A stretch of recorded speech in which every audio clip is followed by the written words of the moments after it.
Network. Your city, your podcast. To the delight of this crowd, McClendon marches down the dugout steps with first base. McCutcheon's throw. The runner breaks to the plate. Here's the throw. Wow. He is out. The Buccos win.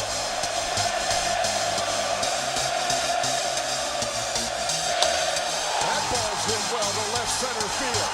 Back toward the track. And that ball is gone. You are listening to the North Shore 9 podcast. Follow them on Twitter, Instagram, and Facebook. Also, make sure to watch NS9 Live every Thursday on Twitch and help support by becoming a patron. Let's go Bucks! Yo, yo, yo. Welcome to Starbucks. I'm your host, Anthony DiNardo. With me, we got Jim Rosati.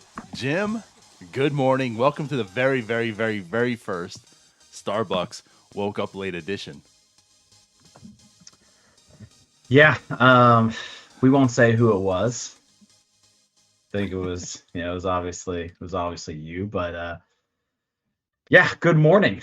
It is 7:40 now, so we'll make this a quick hitter. But a lot to talk about for this first series. First series isn't even over yet, but we've got a lot to talk about so far. Yeah, somewhat, I guess, right? So what we've noticed this year is, again, this is the first Starbucks. So the Starbucks for the NS9 Live still. We're doing daily post-game shows now. So we already got 2 of those up. One hosted by you. Great job, Jim. One hosted by Tyler. Also phenomenal job. So we definitely we talked a bit during those shows about the games and stuff. But like you said, we still have a lot to talk about. 3 games into the series. Series is almost done. The Pirates could technically tie it. How about that? Start off the year 500. Yeah, we'll have to see. The weather in St. Louis looks a little rough today, so I don't know if they'll end up getting this one in or not. If they do, we could be looking at some long delays, but yeah, we'll see. We'll see what happens. I think game time is like 2:10. It's an afternoon game. Yep, 2:15 so, schedule. Yeah, we'll see. We'll see if they can split it. We got Zach Thompson making his Pirates debut. Now, of course, coming from the Jacob Stallings trade, we've had our words about him, also where we believe he might be. During the spring, it's spring, but during the spring, he looked good. I'll put it that way. Not even competent. He looked good in the spring, facing Dakota Hudson. So the Pirates could technically go 500, or it could be 1-3. Either way, it's just the first series of the year. I think we can definitely notice that the Pirates aren't going to be that great of a team, unfortunately. But as we've seen in just 3 games, some bright spots. There's definitely some positivity out this year. I think what we need to start off with, though, is the biggest positivity of the year. Something happened. There was things leaked that there was progress being made. There was discussions before the season started. And then it came about that it's happening. Ke'Bryan Hayes, Pittsburgh Pirates, long-term deal. Jim, 8 years, $70 million. Ke'Bryan Hayes is a Pittsburgh Pirates for quite some time, as Greg Brown has told you time and time again. Yeah, really exciting to see this. I was golfing when the news broke, so I didn't even see it for a little bit. But yeah, we saw the reports that they had been talking. There were some offers being made. I was kind of one of those people being a little cautiously optimistic. I'd love to see something happen, but it'll happen when it'll happen. Right. That's when I'll believe it when I see it, type of deal. But yeah, they got it done, and it's a really nice deal for the Pirates. Can't really complain too much about 8 years, $70 million. It's one of those deals where I think just based off of where Ke'Bryan Hayes' floor is, just due to the glove itself, and then the fact that he'll at least be a below league average hitter, right? This contract, as long as he stays healthy throughout it, it should be a relatively team friendly contract, and at the same time, gets Ke'Bryan Hayes $70 million guaranteed. One interesting part of it, if we want to talk about the details of it, is it's front loaded. So, we're talking about someone who just got a huge raise for 2022. He would have been making right around $700,000. Now Ke'Bryan Hayes is going to make $10 million this year.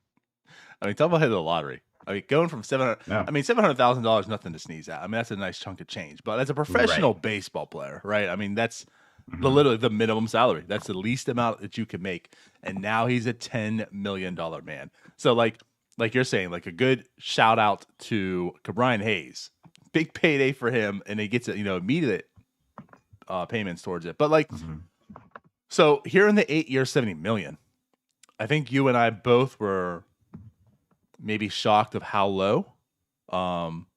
It was close. And Jim, give us credit. You're the one who had the tweet out there. I mean, tell us where it's a starting point. Well, what you said, what you predicted, Mr. Know-It-All. You said 80 million, right? Yeah, I think I said 8 for 80. Yeah. Yeah.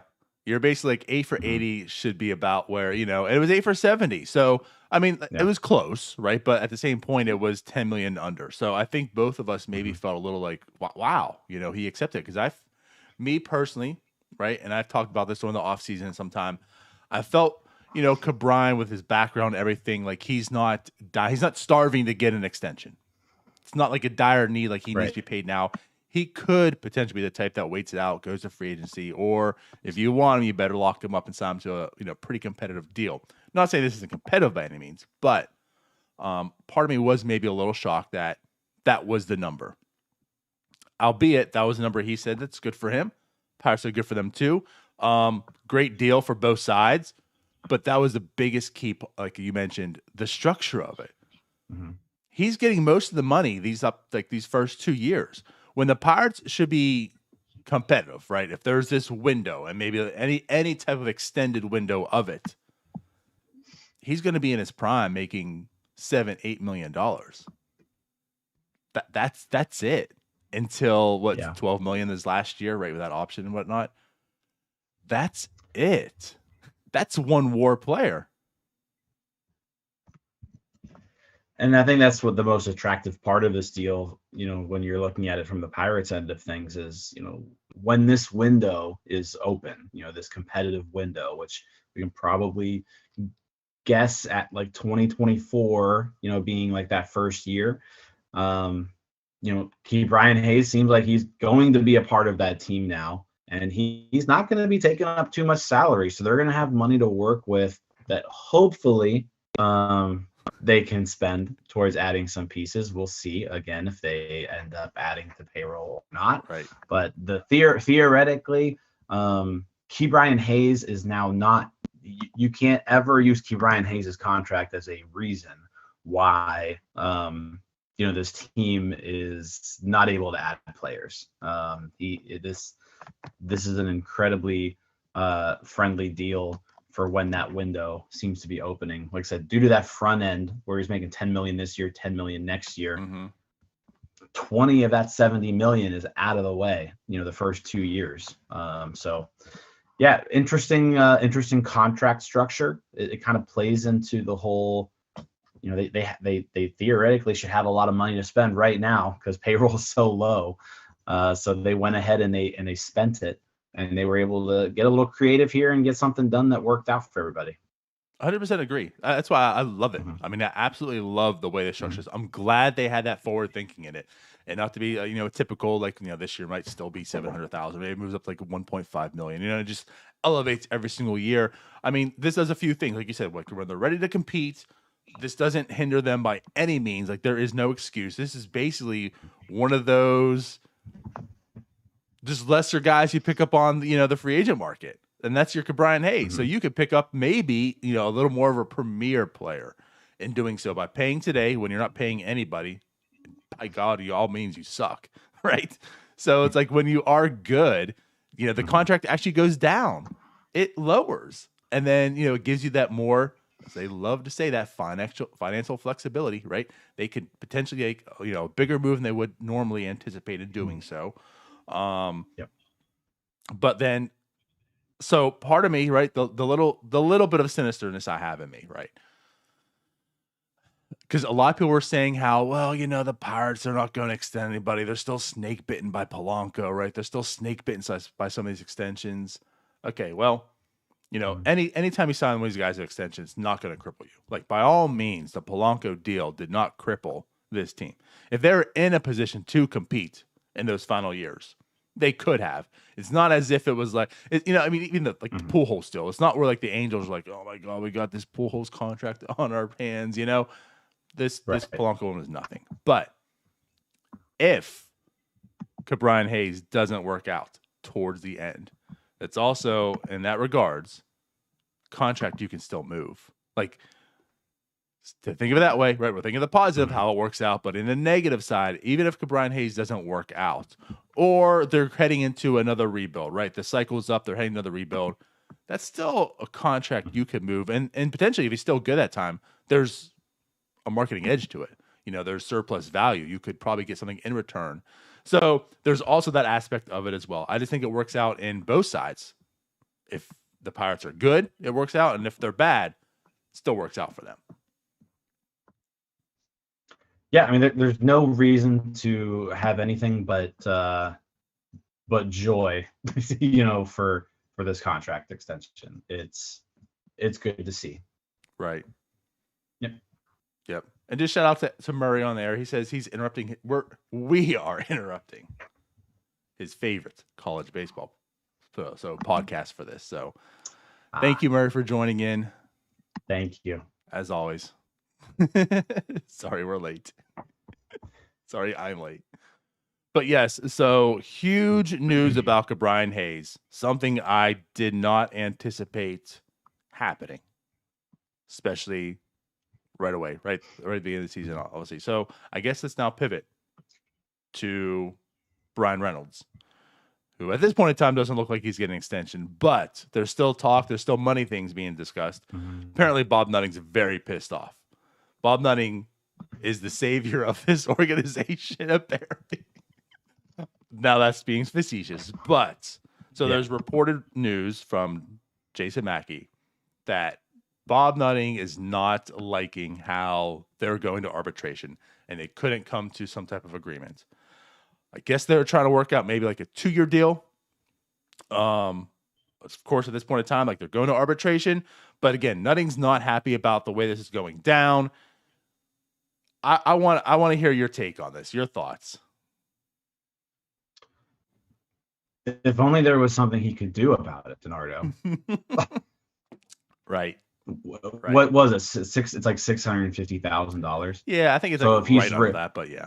If he's reportedly really upset about this, just give him the $650,000. Like, this doesn't have to be difficult. He's upset about. It's like that meme with the hot dog suit. And it's like, we're all trying to find the person who did this. Like, Bob Knight, this is you can't be upset. You can't be like really disappointed with how this is going. The team taking him to arbitration, when you could just say, hey, Ben, give him $650,000 more. That's all we need to do. So I'm not buying. I'm not buying this story. Like, I'm sure like he's telling people, oh, I'm not really happy about this, blah, blah, blah. But like, he can do something about it. He could pay him. Like, he could just say, you know what? Screw it. Reynolds, I'm gonna sign you for your number. We're good to go. Yeah. Let's play baseball, right? Like, he could just do that. And so he's clearly not that upset about it, or he would have done that by now.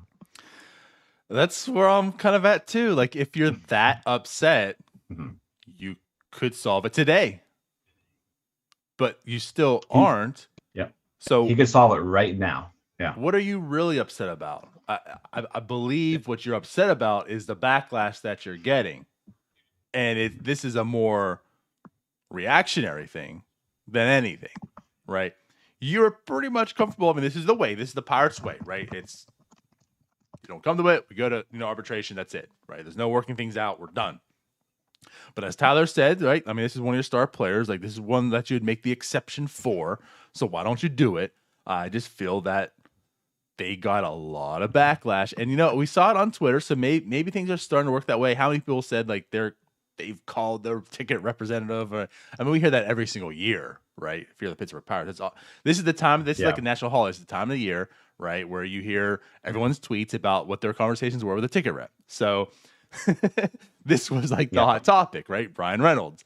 So I don't know if it's like sinking in, and because of this, like Nutting's finding this out, and now he's reacting to the news and saying how he's pissed off. But again, you could just fix it. Secondly, also is, again, like, how involved is he really? Like, if he's saying he's this involved, that he's mad at himself, like, right. Yeah. If you're involved, then you're part of that process. And if you're part of that process, you let it get here. Like you said, Jim, could solve it today. So you could have said, okay, well, I really want to get this done. I know it's going to cost. So here's your $600,000. But you said no, and you went to trial, or you're going to, right? The arbitration. So that's on you. And then again, if it's not, right, you're not involved, then you're clearly not involved. So you're lying, saying how involved you are, and you want to turn this thing around and whatnot. So I'm with you. I believe he is upset, but I think what he's upset about isn't not coming to agreement with Brian Reynolds. I think what he's upset about is really the backlash he's getting, and he's still in the same place. And we got to turn these things around, guys. We got to stop. And that's basically it. So, like, I'll put it this way, though. At least he's doing that. Right? I mean, like, at least he said something. Right. But again, I'm not even like buying this at all. Like, I'm sure he's putting it out there that he's upset. But again, this is so easily fixable. Like, it could be taken care of right now. So like I said, I'm not going to even believe that he's upset, because he could literally end it right now. He could. So I'm going to, like you said, take it with a grain of salt. Let's see what happens, right? If some actions come from this, then cool. I'll still put it as that at least it happened, but I'm still more or less on board with you that I don't buy this for face value. I do believe he's upset, but I don't really think he's upset because, darn it, I tried so hard to get him locked up and we couldn't do it. You could just simply have just done it. So, yeah. But regardless, so Ryan Hayes does get locked up.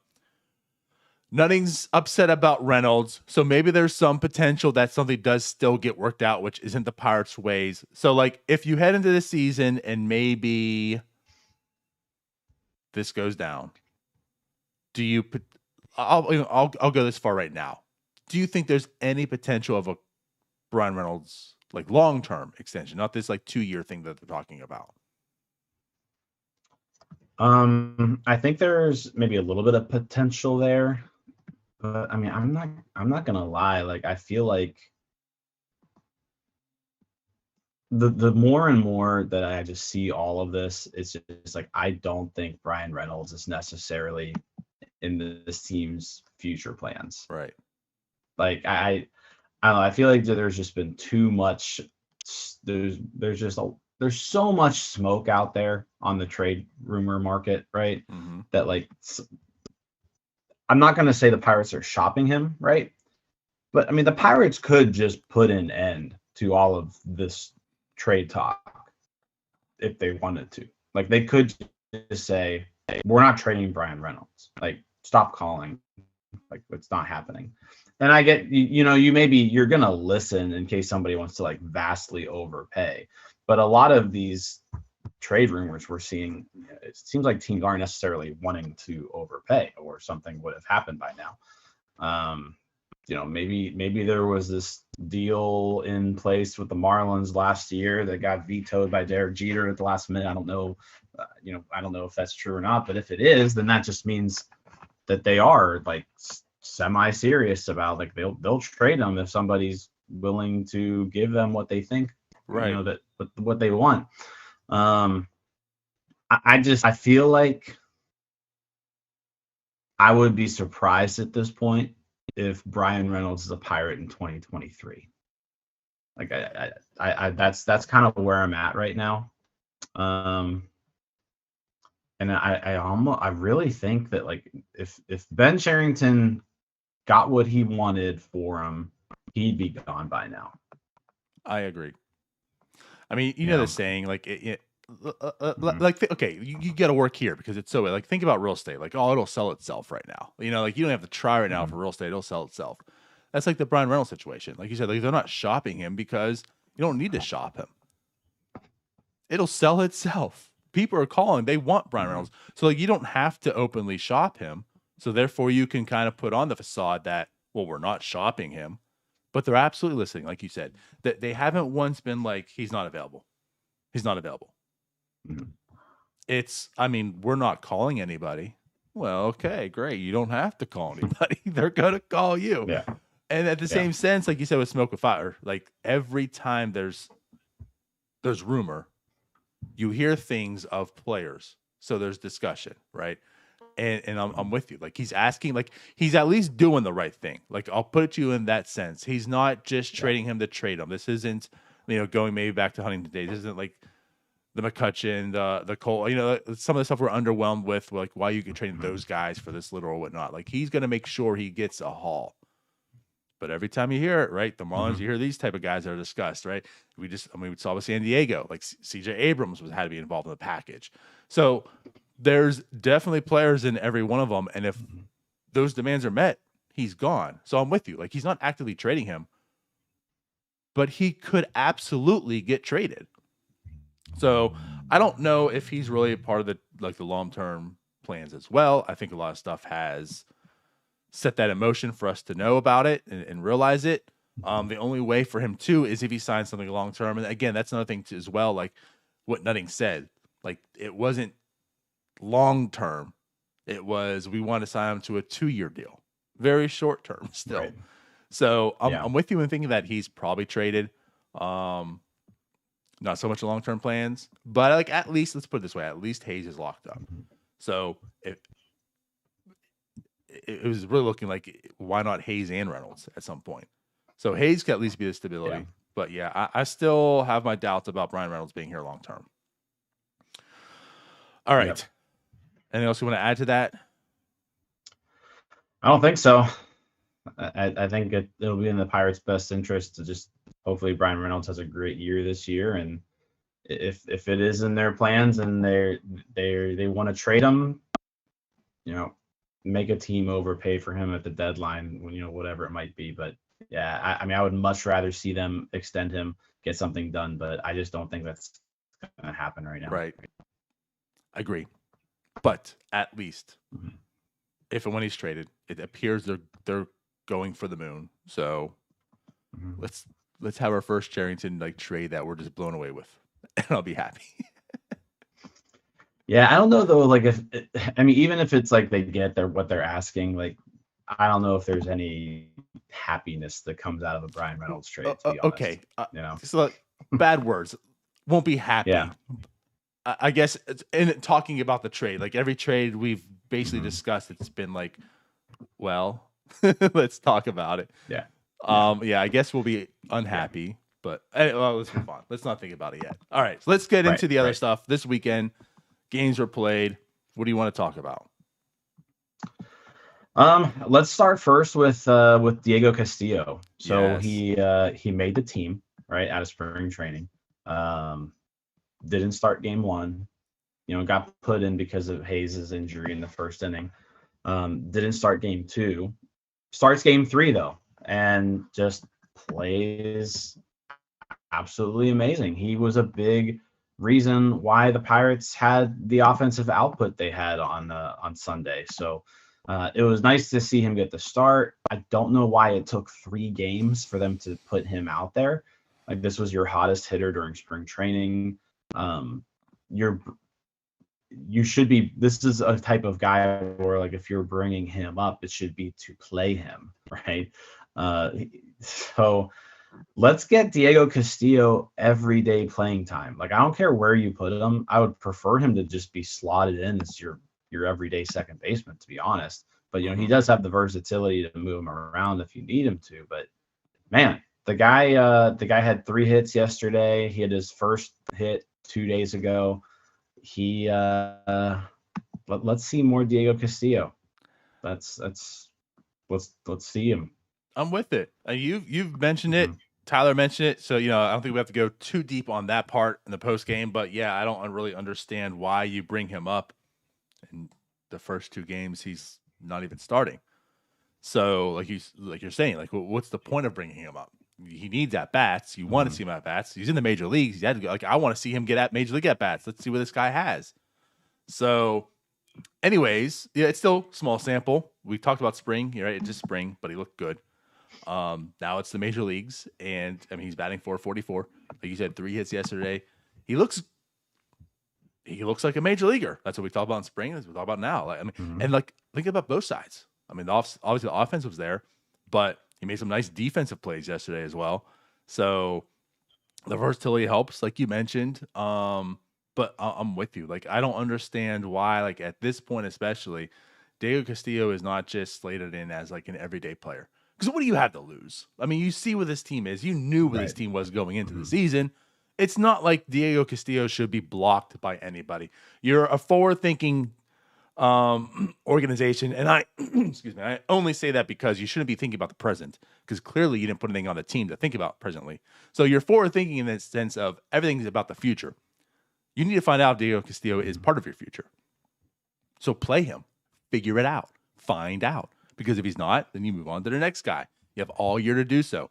So kudos to Diego. I'm happy for him. I mean, his whole family. I know his mother wasn't, but I say like his father, his uncle, his grandfather was in town to watch him. I do believe his mom will be in Pittsburgh for the home opener. I'm not sure, but like just kudos. The great story. Mom, a huge baseball fan.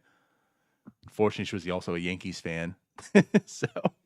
That might have stung a little bit, knowing that your son's playing for the Yankees. Now it's the Pirates. But hey, all things considered, he's in the majors. Shout out to the Castillo family. But play him. He looks good. Yep. And what a way, like that Clay Holmes deal, that could turn out to a huge win if Diego Castillo is an everyday player or even just like a utility player. Yeah, I mean, I think that's a decent thing to. I mean, you want to temper your expectations with someone who, and he wasn't a wildly heralded prospect. I mean, he was a top 20 guy for the Pirates, but he's not on any top 100 lists or anything like that. But that doesn't mean he can't be a good, useful Major League Baseball player. Right. If you're looking at somebody like Josh Harrison, right? Someone who can play a lot of positions, hit the ball. Hit the ball hard, hit the ball for contact. Like I think that's kind of like what you like if you're thinking like, okay, well, what could Diego Castillo be? Like think of that like prime Josh Harrison who kind of was a spark plug, right? Yeah. That's kind of what you're hoping here. I don't know if he'll ever be more than that, but that's a useful major leaguer. And like Josh Harrison was a very good contributor on good Pirates teams, right? So if Castillo can become something like that, then that's a good trade. You got him for a reliever who, by all accounts, seems to be a pretty good reliever now. But you got him for a relief pitcher. That's a win. Yeah. So we should all be on the Diego Castillo train. We should be rooting for him to succeed here. Like I said, the versatility is nice. Like I said, if he can keep hitting and kind of just be a spark plug for this offense, which it seems like he was yesterday, that would be huge. So let's see more of him. Yep, I'm all for it. I guess recency bias, right? Yesterday was a big game. We're giving kudos to a Castillo. Let's talk about Chavis. I know you and I both are just kind of whatever. But I mean, he had a grand slam. He also had 3 hits, also a walk. I think he's drawn 2 walks on the year so far. I mean, listen, like he had a bad spring, and it is just a handful of plate appearances. But I mean, he produced yesterday as well. Anything to this? Just I mean, the whole entire Pirates offense produced. So I mean, that's kind of alarming in itself. So like anything to this, or just like it's a game. I mean, I think it's a game, right? It's a very small sample size. we all know that like Chavis has some pop, right? Yes. That's clearly his one. That is his one attribute that is semi-interesting is his power. He doesn't really get on base. He doesn't really hit for average. He's not even really all that good defensively, right? But like he's got some power. So do I want to see more of Michael Chavis? Sure. I think I know what he is. He has 672 major league plate appearances. So it's not like we're talking about a guy who has never been given opportunities before, right? Sure. He seems like he could be a utility player, maybe. But he's gonna have to hit. He hasn't hit good enough to do that up to this point. Even his best year, which was his rookie year, he had a 96 weighted runs created plus. He had 18 home runs, but he still wasn't a good player, right? So we'll see what happens here. I'm not expecting anything out of Michael Chavis. If we get something out of him, cool. But I think we know what we have with him. He's going to give you some power every once in a while, but like I think that's going to be it. Awesome. I'm kind of with you. Yeah. To me, it's a game. He's going to get plate appearances. I don't need to see more of them. They're going to come just because of the way this team is. I need to see Dio Castillo. Chavis, I don't need to see, but the plate appearances will be there, and we'll find something out. I guess the other thing definitely want to talk about is Will Crow, because I think of the three of us, right? Tyler and I have been like the most intrigued, but Tyler fell off the train way before I did. I lasted a lot longer last year of wanting to be intrigued, and I was like, all right, we're done. Now he's in the bullpen, and I mean, I'm back like 100%. I need to see Will Crow in this bullpen as much as possible because maybe there's something there. And albeit just as a reliever, I mean, it's not the same as being a starter. But if he can be a useful reliever, right? At least that helps this Josh Bell trade a bit. And not even that, but like at least you might look and be able to pencil him in as a future piece, because up until maybe yesterday, we're probably thinking like if the Pirates are good, Will Crow's not even on this team. Now maybe he is a useful reliever. Yeah, I mean, again, it's 2 games, 4 innings worth of bullpen work. So let's not get too ahead of ourselves. It is Will Crow. We've seen a lot of him, but I think you can say, yeah, he has looked good these first 2 games out of the bullpen. We've been used to seeing him in a starting role. I think last year he had one bullpen appearance. That probably sounds all right. We haven't really seen him be a relief pitcher. So, hey, I mean, this pitching staff is terrible. So, yeah, if Will Crow has anything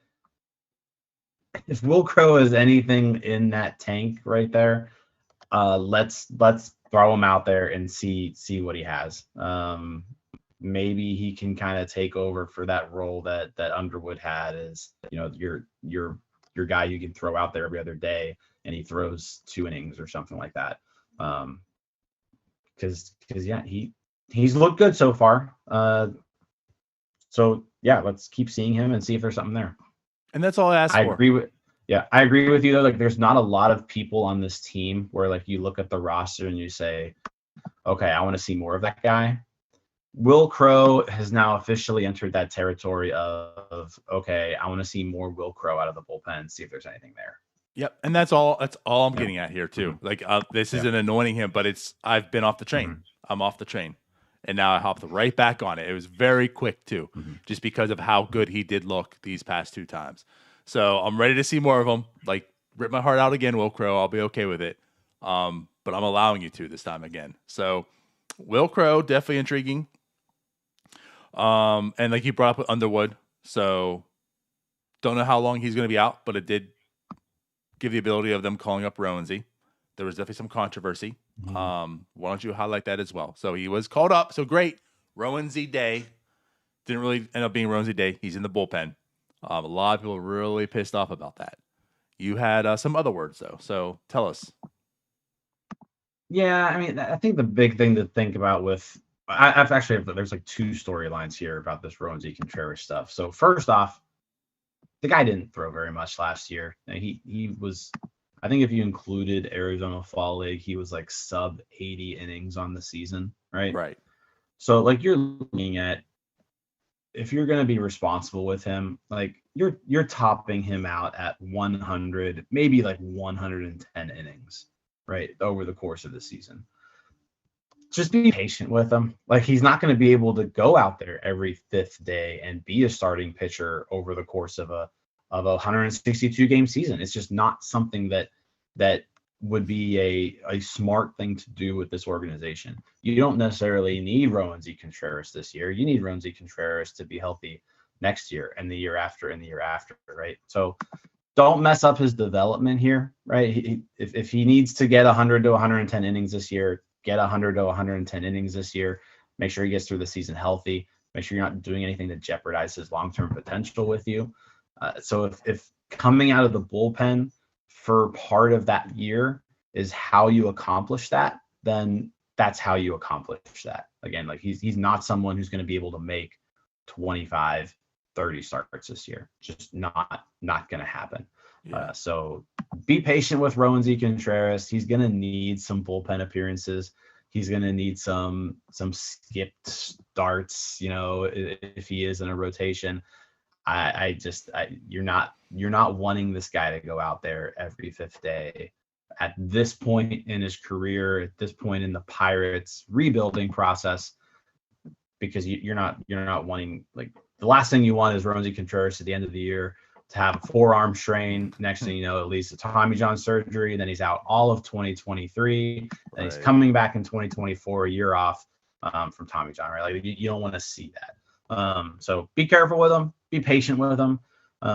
That's my first thing with Rowan Z Contreras. My second thing too is, we talked a lot about this before, but the way that the 40-man roster was constructed this offseason because of the Rule 5 draft, it really left the Pirates with like no pitching depth. Like everybody who's on this 40-man roster who isn't in the major leagues is a prospect. Like they're someone that like you can't take off. So it's a weird roster construction that I don't think we've ever seen before, because typically this isn't a move that you would necessarily make if you're the Pirates, right? Like I'm sure the Pirates did not want to call up Rowan Z Contreras and throw him in the bullpen he 2 days after opening day. Right. Yeah. So like they wanted him to go to AAA and get some starts in, right? So it's one of those things where just the way, and again, you can kind of go in there and say like, well, Ben Cherington kind of put this on himself by acquiring 8 million Rule 5 eligible prospects last year, right? And so like he had to make this decision to add a bunch of guys to the 40-man who really aren't even major league ready, right? So it's a weirdly constructed roster. And with 28-man rosters in April, it just means that there's just no depth. Like if another pitcher goes down right now, what do you do? Like, what if someone goes down with a minor injury, can't move him to the 60-day, you can't create a 40-man spot? I don't really know what this team's going to do. So yes, so I guess in part of this, I had my 2 cents here as well. I was a little bit torn on this, but I haven't been extremely vocal on Rowan Z because I can understand concerns and reasons for a lot of it. With the O'Neill Cruz, I've been 100% vocal. I'm all, you definitely know my viewpoint on this, but Rowan Z, I've sided towards caution a bit. The Pirates, didn't start him day one. I can see and understand why, right? With them coming up and putting him in the bullpen, I can see and understand why. Also, the biggest thing too was it was a reliever that went down, not a starter. Like I think that could have been a big difference as well, especially right now. I mean, everyone's slated. Like it's the beginning of the year, when you're pitching, and then before you even get the ball, you're told, okay, you're not pitching now. It's kind of shitty, Ultimately, it doesn't matter, but it kind of is a little bit. And then, like you're saying with the Rowan Z thing, but I guess where I'm kind of at And Williams Wins says in the chat too, is a little bit here as like maybe a piggyback situation, like because to be careful with him, but also maybe keep him on like a schedule. So, he could have pitched, he could have had a piggyback game, and that could have helped the bullpen a little bit as well, right? But like there could have been a piggybacking, and he didn't have to start even, right? It could have been the normal starter, but then he would have came in for 2, maybe 3 innings. Like there's still a schedule thing, and maybe using that time to build up his arm until he goes down to AAA again. Because even in spring, like he hasn't pitched a whole lot, right? So like I wasn't expecting him to be in AAA and pitching 5 innings from the start either. So I guess that's where I kind of maybe would have led a little bit, is maybe like he could have been part of a piggyback situation in the meantime. But ultimately, I'm not firing up the weapons and going all in on why is Rosie not starting. I can understand it also. You make good points. This season clearly doesn't matter. It's all about the future. So it's way more important to have Rosie next year, not so much this year. Okay. Yeah. So we have a mailbag that we'll just quick hit on. Anything else that you want to bring up these past 3 games? No, let's go ahead and roll with the mail. All right. So first question from Vinny. Who do you have as a team Cy Young this year? He says, starting wise, can't use Bednar, which is sad. It speaks volumes about who this air quotes Cy Young's going to be. Okay. I mean, I'll just kick in. I'm just saying Mitch Keller by default, like because it has to be. If it's not Mitch Keller, we have bigger problems, I think, in our hands. I'll agree with you. I think with the first game that we saw out of him, obviously he struggled. But what we did see out of him was a lot of swings and misses. So if he can keep up with the swings and misses, get a little bit better with the command, maybe we can just chalk it up to like opening day jitters. Yeah, I think Keller's probably the guy there if I had to guess. And like I'm with you. The results might not have been there, but I saw a different Keller. To a degree. If he can build upon that, like his next start has a good one, I'll feel more comfortable. But by no means was it a good start. Like it was a bad start, but right. There were some things there to look at and say, okay, maybe there's something here. But that's been the issue. Like they've been bad starts, but you come away from it saying, God damn, if Keller, if you would just do X, Y, Z, you didn't walk away from that this time. I mean, we got to take what we can get at this point. So I'm willing at some point with Mitch Keller, it's going to have to shift to, okay, you look good, but we need to see the results. And like this is the year for him, really. It's either put up or shut up this year. Like if he doesn't put up a year that's good, then I think we know who he is. Absolutely. Yeah. All right. Question from Keith Wendell. So do you think Reynolds extension gets done? I think both of us feel like no. But if it were to be done, all right. So he wants to know, what would a deal look like? I mean, what would it take to lock up Reynolds?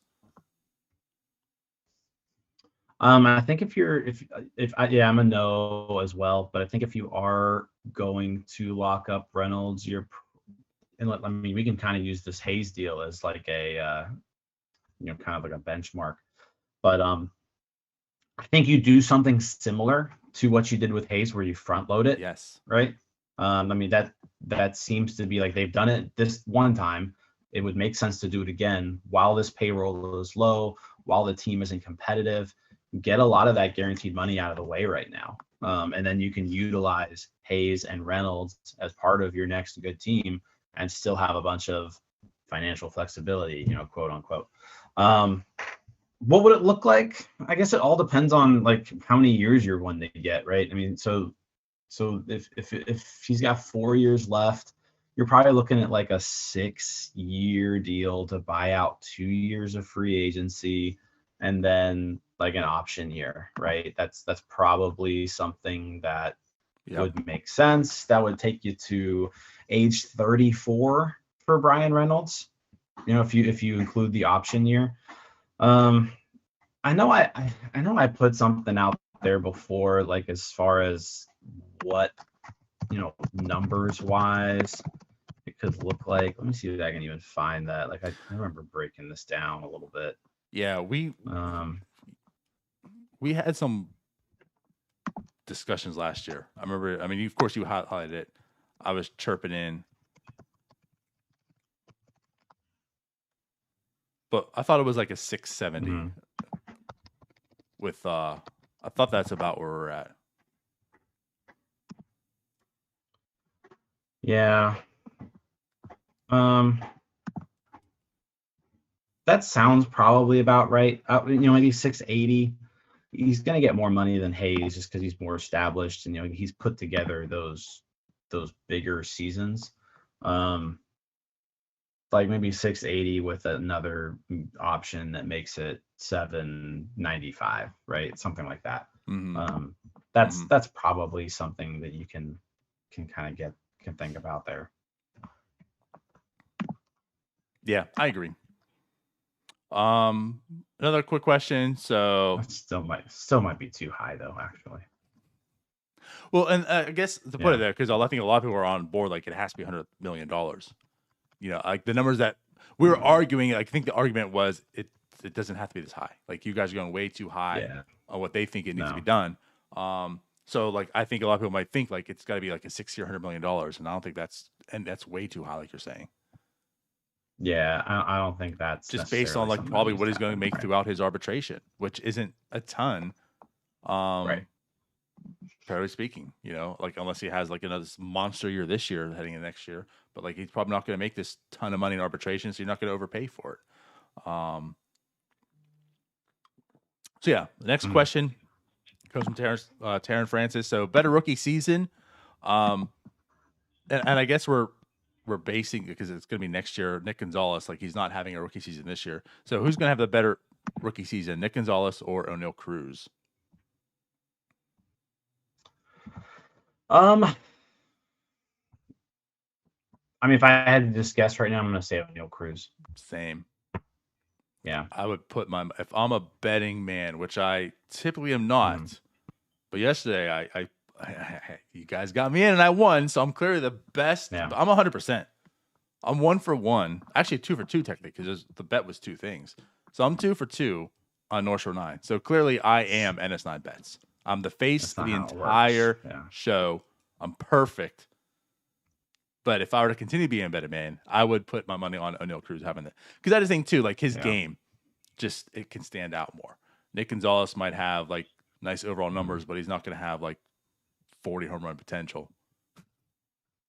Yeah, I mean Cruz is someone where if you bring him up in the beginning of June, he could still put up 20 home runs. Right. Where Nick Gonzalez can't quite do that. Like he might be able to hit 330, right? But yeah, I'm gonna go with Cruz. There you go.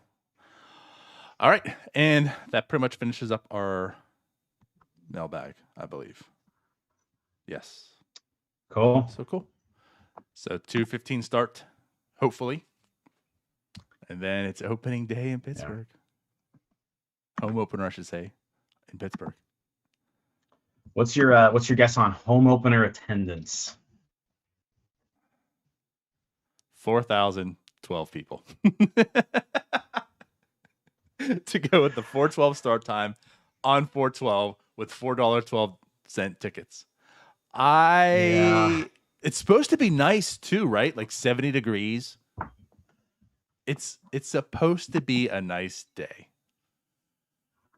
I don't know. I'm throwing something out there just because it's been weird years as well. Do you think people are going to drive out to the ballpark? I'll say 27,000. Okay. I'm actually going to go a little higher. I think if the weather's nice, you're going to have a lot of people just say, you know what, screw it. Let's go. Tickets are $4.12. I know. Let's just hang out at the ballpark. I'll go like 32,000. Okay. Cool. Yeah. I will say this, like PNC Park's looking so much nicer now too. I love the renovations. I love what they did with everything in there. Yeah, I am looking forward to. I usually make one trip up there a year, so I'm looking forward to catching a game or two, and seeing the new bar areas and gathering spaces that are up there. Should be fun. Fully agree. All right. Well, I guess with that said, we'll be back. Like I said, pretty much every game. We'll try to do a post-game show on Spaces, and then we'll put out a podcast. And we'll have our 2 shows, Starbucks in the morning on Mondays, and it's 9 Live on Thursdays, and all the other stuff we do, if you like it or not. For NFTs and sports betting, we have shows on those too. So until then, we will see you guys next time. Bye-bye. See you guys.